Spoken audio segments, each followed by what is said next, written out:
Guys, I'm LQ. This is the LQ Review, and I'm here to rank my top 10 TV shows of 2019. I've already got my top 25 most anticipated of 2020 up. You can check that video out. But right now we're doing the top 10 of 2019, and it was a great year for TV. And there's actually some of my all-time favorites that aren't even on this list. There's no Walking Dead on this list, and I love The Walking Dead. There's no Survivor on the list. Survivor was a bit of a train wreck in 2019, to be fair. And there's no South Park on this list. South Park, while season 23 was better, it was still paled in comparison to classic South Park.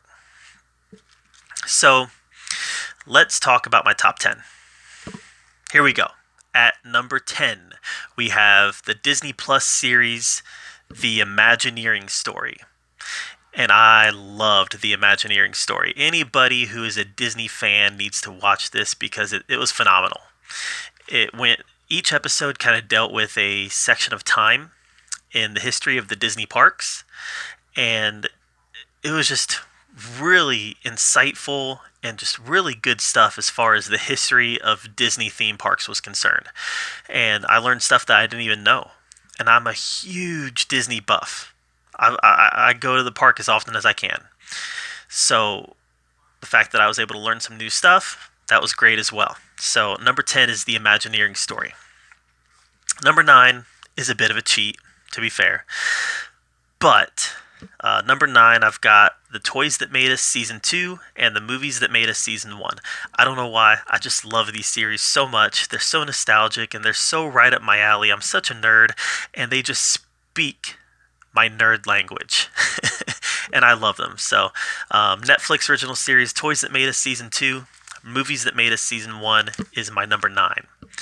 Number 8 is the CBS All Access series, The Twilight Zone Season 1.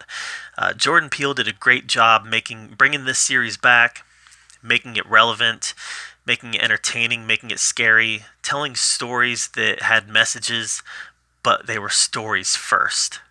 And I thought it was a home run. I thought it was a great series, and I can't wait for season 2 because season 1 was done so well.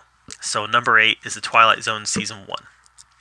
Number 7, it's a recent one, The Witcher Season 1, put out by Netflix. I had no history with The Witcher. I had no preconceived notions, never played any of the games, never read any books, nothing. And I loved this series. It was,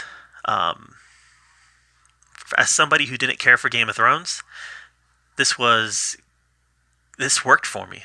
This was a adult fantasy epic that just worked for me. Now, it wasn't perfect, but it wasn't perfect in the sense that some of the non-linear storytelling got a little confusing, especially to somebody who's not a fan of The Witcher. But this was told so well, and it was so engaging that I was just all in on it. The Witcher Season 1 was fantastic. Can't wait for Season 2, which has already been announced. And The Witcher is my number 7. My number 6 is Titans Season 2 from DC Universe. This is the best live-action version of Deathstroke we've ever gotten. It was so good.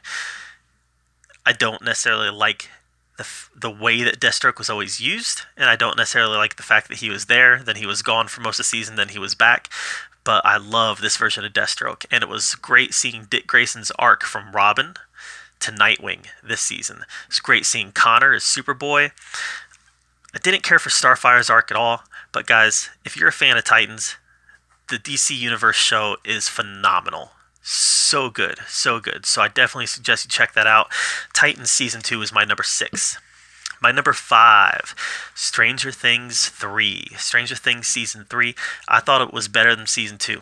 Season 1 is still my favorite, but Season 3 I thought was better than Season 2. It had a very kind of tight, linear story that I really dug, having Billy be that bad guy, that antagonist that can kind of personify the Upside Down, kind of personify the Mind Flayer. I thought that was great. He had a nice little redemption at the end. Stranger Things Season 3 was great. What's his name? Hopper. I wanted to say Hobbs, but I knew that was wrong. Hopper. Hopper's storyline was great. His ending was perfect, and I believe that his ending has set up great things for season 4. Can't wait to check that out. So Stranger Things 3 was my number 5. Number 4, Doom Patrol Season 1. Doom Patrol Season 1 was so great, guys. I've literally reviewed every episode of Doom Patrol on this channel. I've even done a lot of little TV spot reactions to it because I was so invested in what was happening to Doom Patrol when it was on. And it was great. It just deconstructed the superhero genre in ways that we haven't seen before. And while the series was great as a whole, it did stumble on the last episode. The last episode was kind of garbage, to be honest with you. But Mr. Nobody was a great villain. Robot Man, I loved Robot Man. Negative Man, guys. Crazy Jane. Crazy Jane was a character who I had no investment in at all, and I fell in love with this character. So guys, Doom Patrol Season 1 was phenomenal. I highly recommend you guys check it out because it is so good. And that's my number 4. Number 3 is another Disney Plus series, The Mandalorian Season 1. So good. It's like Jon Favreau clearly understands Star Wars, and he knows how to tell a great Star Wars story that's firmly set in the Star Wars universe, that has many, many callbacks to Star Wars without using the movies or the Skywalker saga or the Jedi or anything like that as crutches. He was able to create a character in this universe and tell his own story with it and make it his own and not have to worry about, see, we know who Palpatine is. See, we know who the Skywalkers are. See, this is a Jedi thing. He didn't have to worry about that. There was one episode that was kind of heavy in that, the episode where they go to Tatooine. That was a little bit heavy in the silly fan service, but the rest of it was so phenomenal. Baby Yoda, the child, such a great character. Cara Dune, fantastic character. Khalil, there's so many great characters in this. We've got some. I mean, this is firmly ingrained in our pop culture now. Everybody knows what you mean when you say, "This is the way." Everybody knows what you mean when you say, "I have spoken." This is in our culture, and it's firmly ingrained in our culture now, and I love it. I love it. The Mandalorian Season 1 was my number 3. Number 2, Cobra Kai Season 2. Like The Mandalorian, the people who make this are clearly fans because they are showing reverence and respect to these characters, but they're still letting them grow. They're letting them change. Johnny's not the same person he was at the end of the first movie. Daniel's not the same person he was at the end of The Karate Kid 3. They have changed. They have grown. Neither one. What I love about this is Johnny's not really the antagonist or protagonist. Daniel's not really the antagonist or protagonist. They are both flawed people. And they're trying to get through this life, and they're trying to get through this rivalry they have against each other. So Cobra Kai Season 2 was so complex, and the characters were so rich. And yeah, the final scene in the school would have never gotten that far before it got shut down. But I didn't care. By that time, I was so invested in it that I was able to suspend my disbelief and let it happen. Just like the teachers, I let it happen. So Cobra Kai Season 2 was phenomenal. It's my number 2. My number 1, my favorite TV series of the year, the Amazon Prime original series, The Boys. It just took me by storm. It shocked me at how good it was. Like I remember watching the previews and thinking, yeah, I'll check that out. And then I got so invested in it, and I got so involved in this world where these superheroes are such horrible people. And Homelander being the Superman of this world, but being such a complex, bad person. But you know that he's hurting. You know that he has a soul. You know he has a heart, but he's hurting, and he manifests that with just being a bad, evil person.